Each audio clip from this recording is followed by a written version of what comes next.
Friend, बहुत बहुत स्वागत है आपका हमारे ऑनलाइन कोर्स में। मैं विक्रम सिंह आपका बहुत बहुत स्वागत करता हूं। इस वीडियो में मैं आपके लिए ट्रांसफार्मर के बारे में जानकारी देने आया हूं। ट्रांसफार्मर क्या होता है? पीसीबी में ट्रांसफार्मर यानी हमारे जो सर्किट होते हैं, डिवाइस होते हैं, उनके अंदर ट्रांसफार्मर का उपयोग क्या है, क्यों लगाए जाते हैं, कैसे कार्य करते हैं और इसके अलावा उनको टेस्ट कैसे किया जाता है, ये कितने प्रकार के हैं, ये सारी चीज़ें ये आपको इस वीडियो में देखने को मिलेगी। सबसे पहले बात करते हैं कि ट्रांसफार्मर को आइडेंटिफाई कैसे किया जाता है। ट्रांसफार्मर का जो डिनोटिंग कोड होता है वो होता है TFR TX, मतलब ये तीन, और इसके अलावा आप ज़्यादातर यही आपके यूज़ होते हैं ट्रांसफार्मर के बारे में। अब बात करें यहाँ पे ट्रांसफार्मर के बारे में कि ट्रांसफार्मर कितने टाइप के होते हैं, यानी बोर्ड में देखें बात करें हम एक्चुअल में जैसे पीसीबी का जो कोर्स सीख रहे हैं, इनमें नॉर्मली ट्रांसफार्मर जैसे लीनियर, एसएमपीएस, इस टाइप के जो हमारे आते हैं डीटी ट्रांसफार्मर, इनका उपयोग होता है। ठीक है, तो इसी के बारे में मैं आपको जानकारी दूंगा। तो बात करें इसके अलावा जैसे कहीं पे अलग अलग टाइप के ट्रांसफार्मर होते हैं। ठीक है, अब ट्रांसफार्मर की बात करें तो ट्रांसफार्मर में आखिर होता क्या है, सबसे पहले इसकी बात करते हैं। ट्रांसफार्मर में अगर बात करें सबसे पहले तो कॉइल होती है। एक्चुअली ट्रांसफार्मर के अंदर सारा खेल जो है वो कॉइल का है। अब होता क्या है, जो हमारी इलेक्ट्रिसिटी होती है यानी जो विद्युत होती है वो कॉइल के अंदर क्या होता है, इनपुट होती है और इसमें से घूमकर जब निकलती है, किसी भी फेज से निकलती है, तो इसके अंदर बनता है एक मैग्नेटिक फील्ड।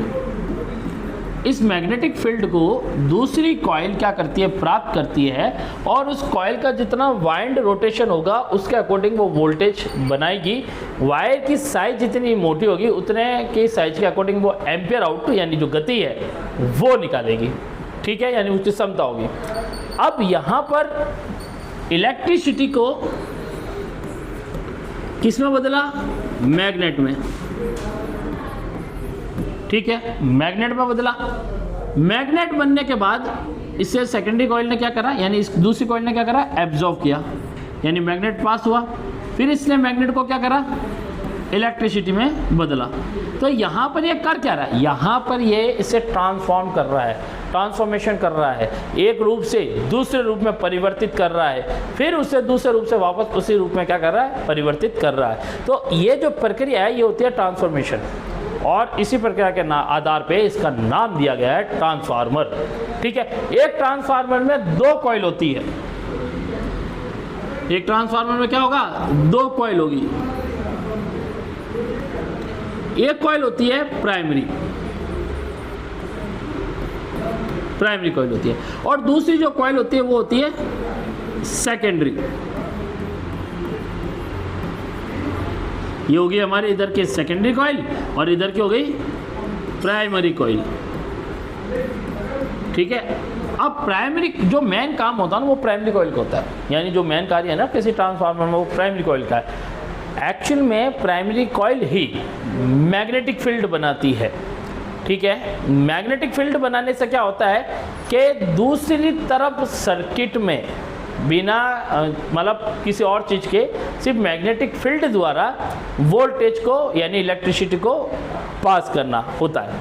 अब यहाँ पर क्या होता है, ट्रांसफार्मर की दोनों कॉइल क्या होती है, आपस में आइसोलेटेड होती है। तो इधर क्या होता है, एक मैग्नेटिक फील्ड द्वारा, जो मैग्नेटिक फील्ड होता है उसके थ्रू हम इलेक्ट्रिसिटी को क्या करते हैं, उधर ट्रांसफर करते हैं। ठीक है, अब यहाँ पर क्या होता है कि जो मेन काम है वो तो भाई प्राइमरी कॉइल पे मैग्नेटिक फील्ड बनाने का काम होता है प्राइमरी का। सेकेंडरी कॉइल इसे क्या करती है, प्राप्त करती है, और वो प्राप्त करने के बाद वापस क्या करती है, एसी वोल्ट आउट करती है। क्या करते हैं, AC volt out. Primary coil में कौन सा वोल्ट होता है, तो देखो प्राइमरी में मेन तो होता है पहला एसी वोल्ट ही बनाया जाता है। ठीक है, लेकिन तो जैसा मैंने बताया कि सेकेंडरी कॉइल में आउटपुट तो एसी वोल्ट ही निकलेगा हमेशा, ये नियम है। सेकेंडरी कॉइल हमेशा आउटपुट में एसी वोल्ट देती है, और जो प्राइमरी कॉइल होती है वो एसी वोल्ट पे कार्य करती है। लेकिन जो सर्किट एसएमपीएस आते हैं, एसएमपीएस सर्किट होते हैं, उनमें एसी वोल्ट नहीं दिया जाता, उनमें दिया जाता है एक्चुअल में डीसी वोल्ट। लेकिन यहाँ डीसी वोल्ट की जो प्रक्रिया निभाई जाती है वो होती है इन्वर्ट प्रक्रिया, यानी डीसी वोल्ट को वापस एसी वोल्ट जैसी स्क्वायर वेव में फ्रीक्वेंसी जनरेट की जाती है इसके अंदर। यानी इसके अंदर क्या होता है, देखो एसी वोल्ट में क्या होता है, प्योर साइन वेव बनती है प्राइमरी में, लेकिन जब डीसी वोल्ट देते हैं तो उससे क्या कराया जाता है, स्विचिंग कराया जाता है। किसके थ्रू, मॉसफेट या आईजीबीटी या ट्रांजिस्टर के थ्रू क्या होती है, स्विचिंग। तो वो क्या होती है, हमारी स्क्वायर वेव में स्विचिंग होती है। इसी का कारण यहाँ पर मैग्नेटिक फील्ड बनता है। स्क्वायर वेव हम सर्किट के अकॉर्डिंग कम ज़्यादा कर सकते हैं, लेकिन एसी वोल्ट में आने वाली फ्रीक्वेंसी को हम कम ज़्यादा नहीं कर सकते। ठीक है, तो यहाँ पर जब ये फ्रीक्वेंसी इस कॉइल में, प्राइमरी कॉइल में अंदर रोटेट होती है तो ये एक मैग्नेटिक फील्ड बनाती है, जिसे सेकेंडरी कॉइल क्या करता है, एब्जॉर्ब करता है। एब्जॉर्ब करके, प्राप्त करके आउटपुट में वो एसी वोल्ट ही देगा। इधर आप एसी डीसी जो भी देना चाहे जाए, लेकिन सेकेंडरी हमेशा क्या करेगा, एसी वोल्ट ही आउट करता है। अब यहाँ पर एसी वोल्ट को क्या किया जाता है सर्किट में, एसी वोल्ट को वापस डायोड द्वारा डीसी में कन्वर्ट किया जाता है। अब किसी में यहाँ पर डीसी वोल्ट का जो है मतलब ज़्यादा होता है, किसी में मतलब ये डायोड किसी में ज़्यादा आउटपुट के लिए लगे होते हैं। जैसे किसी सेकेंडरी कॉइल में मल्टीपल आउटपुट है, यानी 2 आउटपुट है, तो 2 डायोड लग सकते हैं। ठीक है, किसी में क्या होता है, कॉइलें डबल होती है सेकेंडरी की, वे डबल आउटपुट चाहिए। तो यहाँ पर क्या लगे होते हैं, डायोड लगे होते हैं, और ये एसी को डीसी में वापस कन्वर्ट करने के लिए क्या होते हैं, काम आते हैं। डायोड के बाद कैपेसिटर लगे होते हैं जो सप्लाई को क्या करते हैं, फिल्टर करते हैं। अब यहाँ पर एक नियम क्या है, प्राइमरी कॉइल में अगर आप 220 वोल्ट दे रहे हो, मान लीजिए एसी वोल्ट दे रहे हैं, ठीक है, तो सेकेंडरी में कितना वोल्ट मिलेगा, सेकेंडरी का जो वोल्टेज होता है वो सेकेंडरी कॉइल पर निर्भर करता है। यानी सेकेंडरी कॉइल का जो राउंड अप है वो कितना है, तो 2 कॉइल के राउंड पर 1 वोल्ट बनाने का एक सिद्धांत है। तो जितना राउंड दे रखा होता है उसके अकॉर्डिंग वहाँ क्या होता है, वोल्टेज होता है। तो वो जो वोल्टेज है यहाँ हमें सेकेंडरी में जो प्राप्त होता है, ज़्यादातर हमारे 12 वोल्ट का एक सेटअप लिया जाता है, यानी 0-12 के अकॉर्डिंग ट्रांसफार्मर लिया जाता है, तो यहाँ 12 वोल्ट बनता है। अब यहाँ पर क्या वोल्टेज हो गया, स्टेप डाउन, यहाँ पे वोल्टेज क्या हो गया, घट गया मैग्नेटिक फील्ड द्वारा। मैग्नेटिक फील्ड तो बना, जिसने जितना प्राप्त किया उतना वो वोल्टेज उसने क्या करा, आउट किया। ये वोल्टेज क्या हो गया, घट गया। अब मान लो कि सेकेंडरी में अगर कॉइल बड़ी होती, प्राइमरी से सेकेंडरी बड़ी होती, प्राइमरी कॉइल से सेकेंडरी कॉइल बड़ी होती, तो वोल्टेज इसमें क्या होता, ज़्यादा आता, तो ये यहाँ पर क्या होता, स्टेप अप होता। क्या हो जाता है, स्टेप अप। अगर सेकेंडरी कॉइल छोटी है तो स्टेप डाउन है, कॉइल बड़ी है तो स्टेप अप है। अगर दोनों कॉइल बराबर है तो वो ऑटो की श्रेणी में आते हैं, उससे हम इंसुलेटेड ट्रांसफार्मर के नाम से भी जानते हैं, आइसोलेशन ट्रांसफार्मर के नाम से भी जानते हैं। आइसोलेशन ट्रांसफार्मर जो आता है जिनमें प्राइमरी में जितना वोल्ट दिया उतना ही सेकेंडरी से मिलेगा। लेकिन इन सभी के अलावा step up, step down, isolation, इनके अलावा एक और चीज़ है कि ट्रांसफार्मर की प्राइमरी कॉइल में जो वोल्टेज आपने 220 दी है, लेकिन सेकेंडरी में आपको 12 वोल्ट मिले, लेकिन ट्रांसफार्मर की प्राइमरी कॉइल में अगर फ्रीक्वेंसी जो है वही सेकेंडरी में मिलेगी। यानी प्राइमरी में अगर फ्रीक्वेंसी 50 हर्ट्ज है और तो सेकेंडरी जब उसे प्राप्त करेगी तब भी ये क्या करेगी, 50 हर्ट्ज ही आउट करेगी। ये जो सिद्धांत है ना 50 हर्ट्ज का या 100 हर्ट्ज का, primary to secondary same frequency transfer होती है। ये नियम है हर एक ट्रांसफार्मर का, चाहे आप कोई भी ट्रांसफार्मर उठा लीजिए, जैसा चाहिए, step down, step up, isolation या कोई भी XYZ, DT, CT, जितना भी, इनका नियम है ट्रांसफार्मर का कि प्राइमरी में जो मतलब फ्रीक्वेंसी जनरेट होगी वही सेकेंडरी में आपको क्या होगी, प्राप्त होगी। अब बात करते हैं यहाँ पर बोर्ड में, सर्किट में हमें कितने टाइप के ट्रांसफार्मर नज़र आ सकते हैं। तो सर्किट में हमें लीनियर ट्रांसफार्मर नज़र आता है सबसे पहले, यानी जो हमारी पावर सप्लाई होती है सबसे साधारण लीनियर ट्रांसफार्मर की होती है। जो मेटल के बने हुए ट्रांसफार्मर आपने देखे होंगे, मेटल से बने, जो मतलब एक लोहे से बने होते हैं, भारी होते हैं, वो लीनियर ट्रांसफार्मर की कैटेगरी में क्या होता है, काउंट किए जाते हैं। इनके अंदर एक होती है प्राइमरी कॉइल, ये प्राइमरी कॉइल होती है, और दूसरी इसके अंदर जो कॉइल होती है ये सेकेंडरी कॉइल होती है हमारी।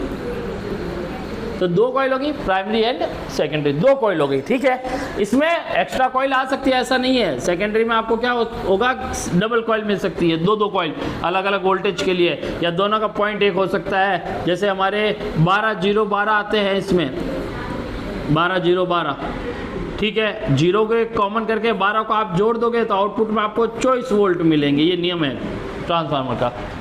मान लीजिए कोई ट्रांसफार्मर हमने मार्केट से खरीदा 909, तो 0 क्या है, कॉमन बन जाएगा ग्राउंड के रूप में, और 9 और 9 को हम मिला देंगे तो हमारे टोटल वोल्टेज बनेंगे 18 वोल्ट। ये AC वोल्ट का नियम है। जब AC वोल्ट के आउटपुट आप 1 करते हैं तो वोल्टेज की संख्या बढ़ जाती है। जबकि DC वोल्ट का नियम पता है क्या है, अगर कहीं पे मैं 5 वोल्ट की लाइन DC और 12 वोल्ट DC दोनों एक कर दूं तो 5 वोल्ट वही दब जाएगा और 12 वोल्ट वहाँ पे छा जाएगा, यानी 12 वोल्ट वहाँ पे आपका मल्टीमीटर शो करेगा। 5 और 12 मिलाने पे 17 नहीं होगा DC के अंदर। अगर 5 वोल्ट और 12 वोल्ट AC में मिलाऊं तो वो 17 हो जाएगा, लेकिन DC के अंदर 5 और 12 मिलाऊं तो वो उल्टा जो ज़्यादा है उसका मल्टीमीटर वोल्टेज शो करेगा, यानी उसका सरफेस वहाँ पर भारी हो जाएगा, ठीक है। अब ये तो था लीनियर ट्रांसफार्मर। अब इसके अलावा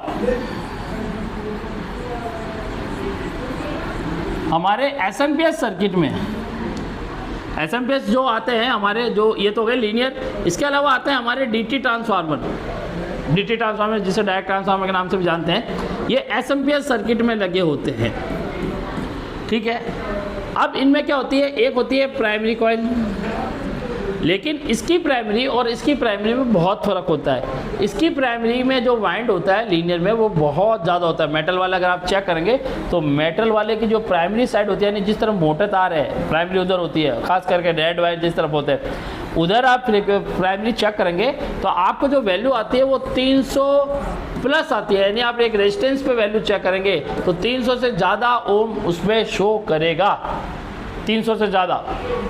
लेकिन आप DT जो SMPS वाले चेक करेंगे प्राइमरी, तो पहला तो एक तो ये बीप साउंड देगा, प्लस जो वैल्यू आएगी वो 1 से लेकर 10 के बीच में ही वैल्यू आपको शो करेगा, ठीक है। ये प्राइमरी, इनमें एक्चुअली स्विचिंग कराई जाती है। इनमें क्या होता है, डायरेक्टली लीनियर जो मेटल वाले होते हैं इनमें डायरेक्टली AC वोल्ट दिया जाता है। हमारे घर में जो आते हैं 220 वोल्ट, लेकिन इनके अंदर एक्चुअल में DC 300 वोल्ट जो होता है वो देकर स्विचिंग कराई जाती है SMPS वाले में। उनमें वहाँ पे क्या होता है, SMPS सर्किट में स्विचिंग होती है, तो कम कॉइल में क्या होता है, मैक्सिमम फ्रीक्वेंसी जनरेट की जाती है। इतनी ज़्यादा फ्रीक्वेंसी जनरेट होती है कि ये छोटी सी कॉइल बड़े वाले के बराबर फ्रीक्वेंसी जनरेट करके एक मैग्नेटिक फील्ड बना देती है। इसी मैग्नेटिक फील्ड को जब वो बनता है तो यहाँ पर सेकेंडरी कॉइल होती है जो इसे एब्जॉर्ब करती है। अब इधर प्राइमरी इधर सेकेंडरी, ये है DT में, ये तो उसमें भी है, लेकिन कॉइल का थोड़ा अंतर है। इसमें भी इधर बीप साउंड करेगा, बीप साउंड इधर भी करेगा। सेकेंडरी में वैल्यू 1 से 5 ओम तक आती है या 10 तक भी आ सकती है, इसमें भी 1 से 5 तक की आती है, ये तो है। लेकिन DT में क्या होता है कि कुछ सर्किट में आपको ऑक्सिलरी कॉइल भी देखने को मिलती है। ऑक्सिलरी कॉइल, ये ऑक्सिलरी कॉइल जो होती है ये प्राइमरी साइड में बनी होती है, यानी ये प्राइमरी सेक्शन के लिए बनाई जाती है। इसको भी जब आप चेक करोगे तो इसमें भी क्या आएगा, बीप साउंड, और वैल्यू आएगी 1 से 5। यहाँ टोटल ऑफ एक्चुअल में प्राइमरी के अंदर फ्रीक्वेंसी जनरेट करी, सेकेंडरी ने वही फ्रीक्वेंसी एब्जॉर्ब करी और उसी के अकॉर्डिंग इनके वोल्टेज जो आउट होता है वो AC वोल्ट होते हैं। इसमें भी AC ही करेगा, इसमें भी ये क्या करेगा, AC ही करेगा, और इन्हें डायोड द्वारा वापस क्या करते हैं, DC में बदलते हैं। इनके अलावा एक और ट्रांसफार्मर हमारा AC PCB में या कोई सर्किट में यूज़ होता है, वो है CT। CT एक्चुअली होता है करंट ट्रांसफार्मर। CT ट्रांसफार्मर की जो कॉइल होती है वो कम वाइंड होती है, यानी 1 से 2 वाइंड आप मान लीजिए, बहुत कम होती है।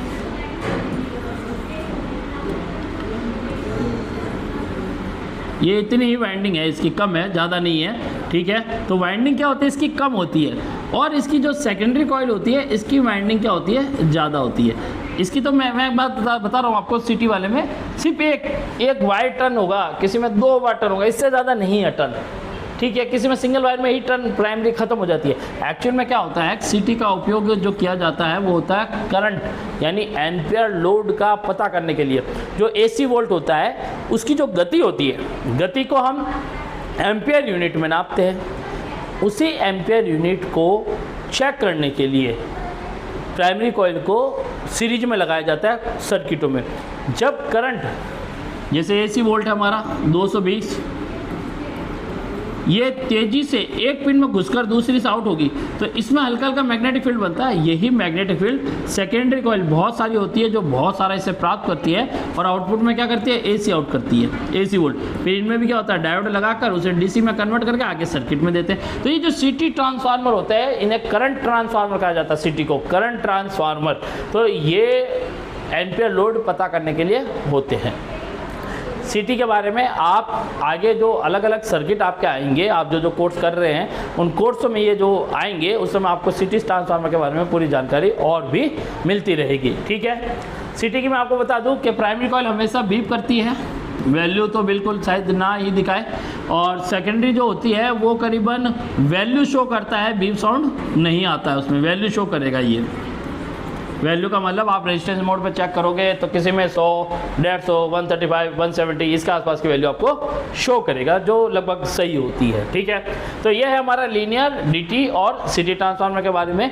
अब हम इन ट्रांसफार्मर को चेक करेंगे बोर्ड में कि ट्रांसफार्मर चेक करके कैसे पता करूँ। कोल्ड में ही, मतलब कोल्ड टेस्टिंग हॉट टेस्टिंग दोनों है, आप बंद में भी चेक कर सकते हो, आप ऑन बोर्ड भी चेक कर सकते हो, यानी पावर देके ट्रांसफार्मर को कैसे चेक करना है। चलिए मैं आपको ऑन बोर्ड दिखाता हूँ।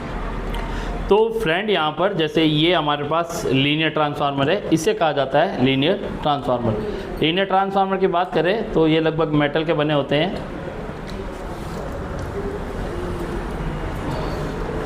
एक ये रहा, ये जैसे ये बने हुए हैं। मैं आपको इनके ऊपर पहले बताता हूँ ये कितने वोल्ट के हैं, कैसे पता करते हैं। तो यहाँ पर आप देखोगे, यहाँ पर ट्रांसफार्मर के ऊपर यहाँ पर लिखा हुआ है AC, आउटपुट में लिखा है AC 13.0 वोल्ट, यानी ये 13 वोल्ट का है और 600 मिली एम्पियर का है। ठीक है, इनपुट वोल्टेज जो इसका है यहाँ पर 240 वोल्ट है, मतलब मैक्सिमम, और 56 हर्ट्ज है।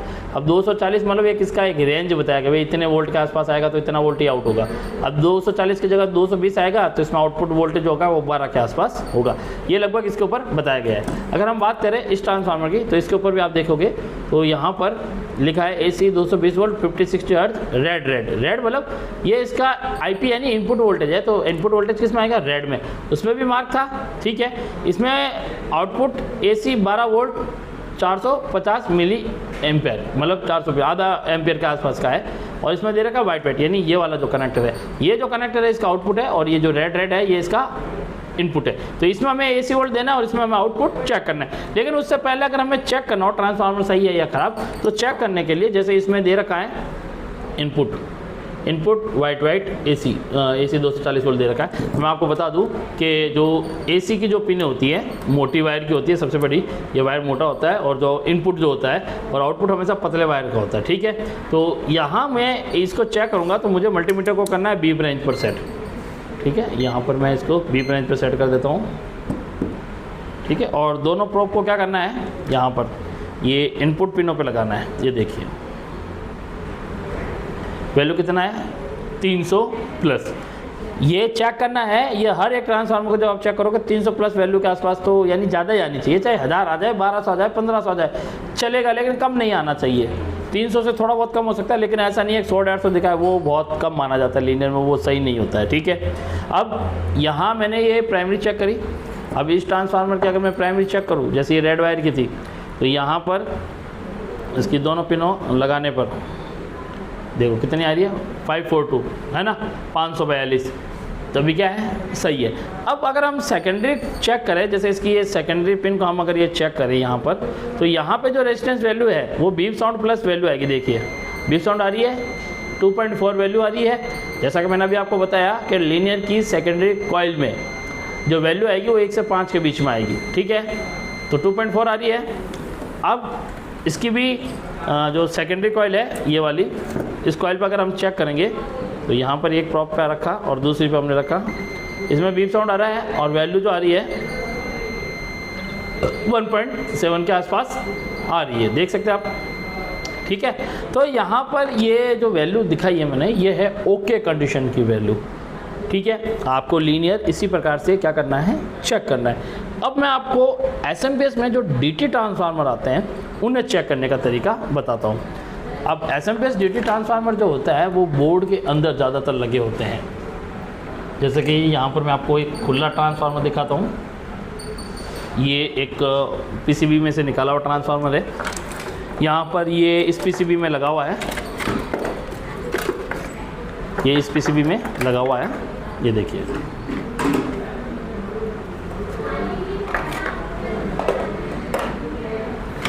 ये लगा हुआ है, ठीक है। अब यहाँ पर ये हिताची की पीसीबी है, इसमें एसएमपीएस सर्किट दे रखा है। ये हमारा पावर सप्लाई सर्किट है, ध्यान रखिएगा, ये पावर सप्लाई सर्किट है और ये इसका ट्रांसफार्मर है। ठीक है, अब ये जो ट्रांसफार्मर है इसके ऊपर एक्चुअल में काफ़ी बार जैसे वाइंडिंग की वैल्यू लिखी होती है 2.5 मिली हेनरी। ठीक है, मिली हेनरी दे रखी है इसके अंदर। अब यहाँ पर क्या है कि हम मल्टीमीटर को अगर हेनरी मोड पे चेक करना चाहते हैं तो देखिए आपके पास मल्टीमीटर जो होना चाहिए वो LCR मल्टीमीटर होना चाहिए। ठीक है, LCR मल्टीमीटर मार्केट में अलग अवेलेबल हो जाते हैं, इतना ज़्यादा उनका यूज़ नहीं है, लेकिन हाँ रेजिस्टेंस चेक करने के लिए, कैपेसिटर चेक करने के लिए, या आप कॉइल का इम्पीडेंस चेक करने के लिए, ये उसके लिए परफेक्ट है। अब यहाँ पर मुझे अगर चेक करना है, जैसे यहाँ पर एक तरफ 3 वायर है और एक तरफ 4 है, तो जिस तरफ ज़्यादातर 4 होती है, 4 वायर होती है, उस तरफ प्राइमरी और जो हमारी होती है ऑक्सिलरी कॉइल होती है। अगर मैं यहाँ इसको चेक करूँ बीप कंटिन्यूटी पे, तो ये देखिए यहाँ पे 2 पिनें आपस में बीप करेगी। इसमें 2 पिनें क्या करेगी आपस में, बीप साउंड। जैसे इधर की कॉइल लगी, ये देखो बीप साउंड कर रही है और वैल्यू क्या आ रही है 0.7, और इसके साथ देखो बाकी 2 कॉइलें बीप साउंड नहीं दे रही। ठीक है, तो इधर की 2 बीप दे रही है और वैल्यू क्या आ रही है, बिल्कुल लो, 1 से भी कम। ठीक है, अब इधर की जो 2 कॉइल आपस में टच करूँगा, ये देखिए बीप दे रही है, वैल्यू क्या आ रही है 2.4। तो जो 2.4 आ रही है, ज़्यादा आ रही है, वो हमारी प्राइमरी कॉइल है, ज़्यादा वैल्यू जिसकी आ रही है।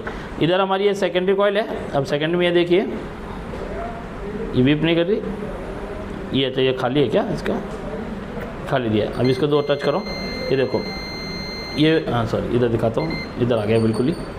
ये देखिए ये जो बीप साउंड दे रही है, 2 पिन इधर की, ये वाली खाली है, ये हमारी 2 पिनें बीप कर रही है। तो इसमें भी वैल्यू क्या आ रही है, बिल्कुल लो वैल्यू यहाँ पर आ रही है, यानी 0.87 इसके आसपास की लगभग आ रही है, 1 ओम से कम। तो जो 2 पिनें इधर की और 2 पिनें ये वाली, ये जो है 2 पिनें, ये थी हमारी ऑक्सिलरी कॉइल, ये थी हमारी सेकेंडरी कॉइल और ये थी हमारी प्राइमरी कॉइल। ठीक है, जिसकी वैल्यू ज़्यादा थी प्राइमरी थी। प्राइमरी के पास 2 पिनें बीप करी, वो ऑक्सिलरी है, उसके सामने वाली सेकेंडरी है।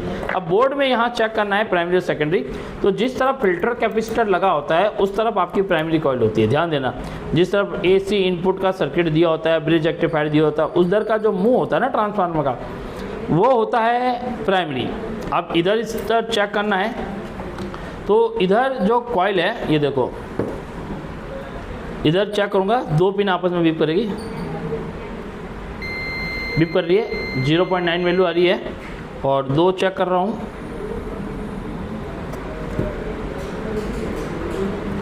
इधर का ये पिन है, वापस में बीप साउंड नहीं दे रही है।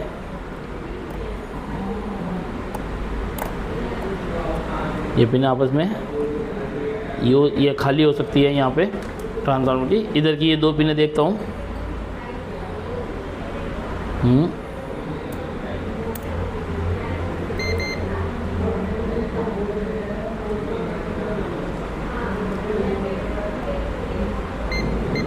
ये बीप कर रही है। ठीक है, ये जो 2 पिन है ना, ये बीप कर रही है।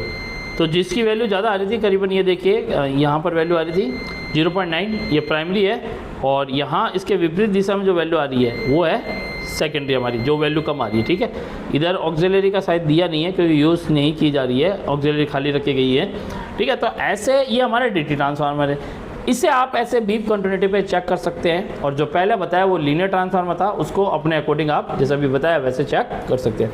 तो इजी तरीके से आप एकदम आराम से बैठकर ट्रांसफार्मर को चेक कीजिए। अगर जो मैंने टेस्टिंग बताई है वैसे टेस्टिंग हो रही है तो वो क्या है, ओके है। ठीक है, अब आप इसे ऑन बोर्ड कैसे चेक करेंगे, SMPS का जो है डीसी ट्रांसफार्मर, ये तो आपको SMPS सर्किट में ही पता चलेगा। जो पावर सप्लाई आप आगे सर्किटों में अलग अलग पढ़ेंगे उसमें आपको इसका प्रॉपर ऑन बोर्ड चेक करने का तरीका मिल जाएगा। लीनियर को आप चाहे तो चेक कर सकते हैं, यानी आप चाहो तो लीनियर ट्रांसफार्मर को ऑन बोर्ड चेक कर सकते हैं। ऑन बोर्ड जैसे वोल्टेज खुद भी देख के चेक कर सकते हैं। उसके लिए मैं यहाँ पर लीनियर पावर सप्लाई के जो कनेक्टर है, मतलब प्राइमरी में एक पिन लगा देता हूँ और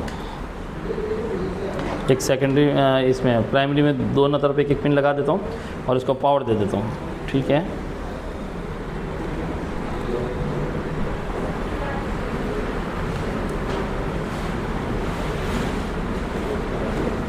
पावर दे दिया है। और मल्टीमीटर को क्या करना है, अभी देखो किस मोड पे है, बीप रेंज पे। यहाँ नहीं रखना है, इसको करना है इस मोड पे। ये दिख रहा है AC का साइन, ये दिख रहा है ऊपर तरंग बनी हुई V यानी वोल्टेज, और ऊपर ये तरंग बनी हुई AC की है। AC पे सेट किया, यहाँ पे लाए। ठीक है, और अब दोनों प्रॉप देखो यहाँ पर मैं इसको पावर दूंगा, ऑन करूँगा, पावर दिया।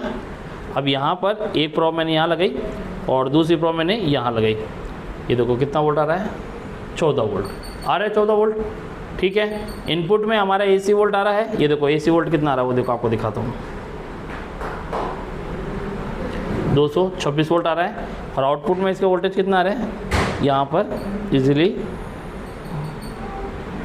14 वोल्ट आ रहे हैं। तो ये ट्रांसफार्मर क्या है, ओके है। 12 आता तो ओके होता, मतलब जो लिखा है उसके आसपास का जो वोल्टेज जब प्राप्त होता है तो ये हमारा सर्किट क्या है, ट्रांसफार्मर क्या होता है, ओके होता है। आप लीनियर ट्रांसफार्मर को ऐसे चेक कर सकते हो, किसी को भी आप डायरेक्टली उसको AC वोल्ट दो इनपुट में और बाहर आउटपुट में भी AC वोल्ट ही चेक करना है। फ्रीक्वेंसी दिखाता हूँ आपको, मैंने जैसे बताया था ट्रांसफार्मर की। देखो प्राइमरी में देखो फ्रीक्वेंसी कितनी है,